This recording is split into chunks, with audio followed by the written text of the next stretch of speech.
So recently here on the channel, I was talking about the original plans for WrestleMania 23, and it just sent me into a deep dive to the internet to find more original plans for past WrestleManias. And I came across an article from, as you can see, March 5th, 2005, talking about some of the original plans for WrestleMania 21 and how things ended up changing. And WrestleMania 21 is my favorite WrestleMania of all time. 22 is up there as well, but 21 was the show that got me into this whole thing. It's the reason I'm standing here today, and it's just such a good WrestleMania in my eyes. Such a just ruthless aggression heavy. Obviously, it's in the middle of the era. Cena, going out on top. Batista coming out as champion. Taker and Orton. Money in the Bank. Eddie and Ray, which is really why I'm here today. Like, I just love WrestleMania 21. But seeing some of these original plans and how things could have been different is definitely super interesting. It did mention Shawn Michaels and Kurt Angle as well. Another reason why that Mania is so great. But let's dive into this, man. WWE has drastically strayed from the original plan for WrestleMania 21. It's crazy how we're reading this in like a current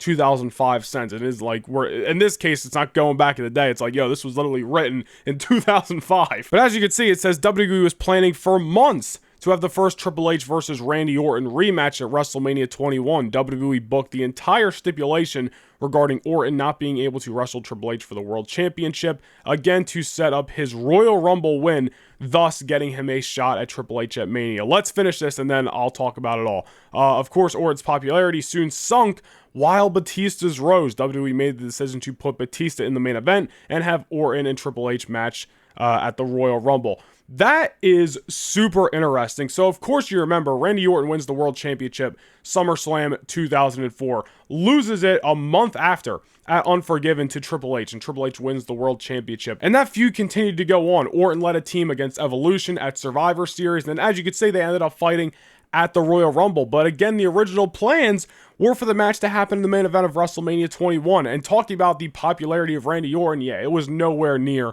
on the level of Batista in terms of that babyface popularity in 2004 and 2005. Batista's rise was super just rapid. Once they kicked that feud, or kicked the tension with Triple H into high gear, you just hear the crowd, man. They were all for Batista in 04 and especially in 2005. When Randy Orton, they were for a while, but it just wasn't working, man. We have talked about this on the channel in videos and shorts in the past about how there was just something missing with Randy Orton. I really can't pick out the one thing that it was, but Orton just kind of needed to be a heel and needed to get over that way and needed to continue to rub elbows with a guy like a Triple H and then eventually the Undertaker feud in 2005. And I think that finally took him to the next level. Just something about Randy Orton as a babyface then was just something that WWE was trying to sell and the crowd wasn't buying. You know what I mean? Orton needed that feud in 2005 with The Undertaker. He needed to be a heel. That never happens.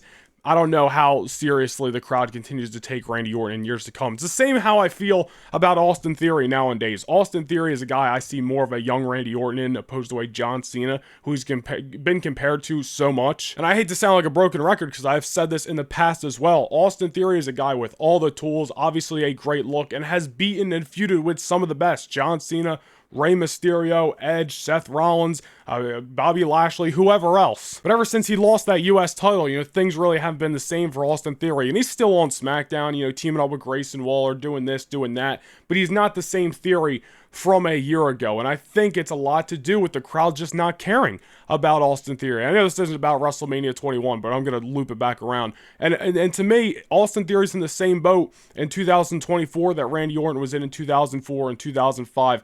He needs that one feud to put him over the edge. And somebody said to me recently in a comment, I forget where, on one of my social channels, YouTube, TikTok, whatever it was, that no, it was the Mick Foley feud that did it for Randy Orton. And I don't agree. I think it took Orton up a notch and really got him over a little bit more, made WWE believe in him a little bit more, but then they turned him face and it just wasn't working, man. Maybe if they kept him as a heel, we would look back at that feud with Foley as like the feud, and I think it was a feud, but I think it was the Taker feud that put him over the edge. That's what Austin Theory needs in 2024. That one significant feud out is Austin Theory's that, whatever you want to say, dastardly heel that really puts him over the edge and takes him to that next level. And when you look at 2005, again, it just was not working for Orton. So I can't blame WWE for going the route they did. They went the correct route, and Randy Orton feuding with Undertaker worked out great. It was probably the feud of 2005. I mean, Batista, Triple H, or Orton and Taker, you could take your pick. Michaels and Angle as well. All right, there's a lot of great feud. Edge and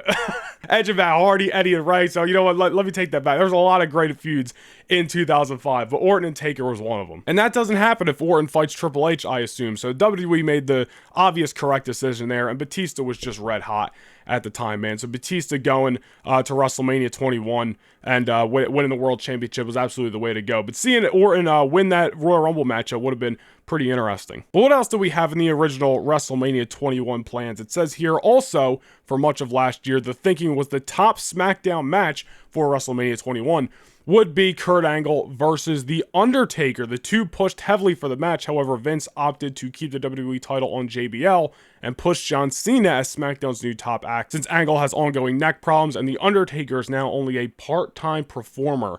Was Undertaker a part-time performer? Maybe he wasn't working house shows or something like that. I mean, he was on SmackDown pretty regularly. I mean, he'd take like a month. There'd be like a month here and there during those years where like Taker wasn't there, but like, I don't know, part-time performer, really? I mean, maybe those weren't necessarily the problems, but JBL and Cena obviously ended up working out great for Cena, but Taker and Angle, man, that is a match that I'm shocked never took place at WrestleMania, because I believe, like, it's crazy, like, they were pushing for it evidently at WrestleMania 21, and I believe it was the match, or I should say Batista and Taker, I believe, was the match for WrestleMania 22. Then Batista got hurt. Obviously, they did it the next year. I'm surprised they didn't just go Angle and Taker at 22, and they did the whole, we'll put Taker with Mark Henry and then the right Orton Angle route. Like, interesting decision making. Maybe it was more because of the right thing with Eddie that they didn't do it, because they easily could have did Angle and Taker the next year as well. Obviously, we did get the match at No Way Out 2006, and it's a phenomenal matchup. If you've never seen it, go watch it. And again, the thing about these OG plans for WrestleMania 21 is clearly everything worked out. I love the WrestleMania as it is, but like looking back, all right, we get Taker and Angle. That takes away Taker and Shawn. So like, who's Shawn work with that year? It also says most expected Heidenreich and Snitsky versus Kane and The Undertaker at WrestleMania. That ended up being scrapped. That I've heard a ton in the past, that they were going to do that tag team matchup, which that's one of those things where like some of these other ideas probably could have went through and still made a solid WrestleMania, or a great WrestleMania, you know, with Angle and Taker, but like, yeah, this matchup would have been stinking up the joint a little bit. Snitsky and Heidenreich, they were good temporary feuds for Kane and Taker in 04 and 05, but glad Kane just ended up with Money in the Bank, and especially glad Taker ended up with Randy Orton that year. Matt Hardy was expected to work Mania in some new twist in his angle with Lita. However, their real-life breakup seems to have messed that up. When did Matt Hardy get released from the real-life breakup? Was it before WrestleMania 21 or after? I forget. Again, this is the show that, you know, got me into wrestling, so I don't know when exactly that was, but obviously they were Splitsville by the time they got to Los Angeles on April the 3rd. I'm looking down at the Survivor Series poster from 04 because it's got the logo right there. Great stuff. The WWE booking team did not have WrestleMania plans for Eddie Guerrero or Rey Mysterio, a travesty, so the two had to propose their current angle themselves to ensure that they would have a WrestleMania match with a proven opponent and a chance to steal the show, which it did. Probably did steal the show. Best just quality matchup at WrestleMania 21. I mean, I'd probably say, well, you got Angle and Shawn too. See, WrestleMania 21, 2005, I freaking love that shit, dude. It is so good. I like want to say something's the best, and then I forget about something.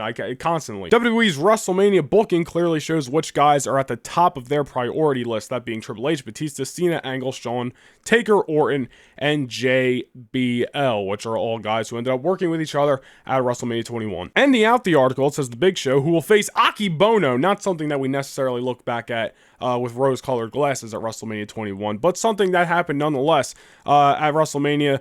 Has been the plan for a while, looks to be on the next level with Jericho, Benoit, Guerrero, etc., all on still lower level. And remember, there was names like Edge and Jericho, like pretty much everybody who ended up in Money in the Bank, I think was going to be either left off WrestleMania, or the initial idea was, I think, Jericho versus Benoit versus Edge in a triple threat submission match, which makes no sense. Like, Edge doesn't even have a submission. Thank God Jericho pitched Money in the Bank. But it's just super interesting to go back in time and look at some of these original WrestleMania 21 plans, because it's the stuff that we talk about now, like, oh, this was going to happen at WrestleMania 40, but no, this is going to happen. It's just fun to talk about. And again, I made that video on WrestleMania 23 a few days ago. Now we're doing the one for 21. I think I got some plans dug up for WrestleMania 22 26 as well, so I want to talk about all that stuff in a couple of future videos. So definitely stay tuned to the channel. I hope you guys enjoyed this. Let me know if there's any of these original plans that you would have rather seen at WrestleMania 21. Drop that down below in the comments. Be sure to leave a like and subscribe as well, and go find me across all social medias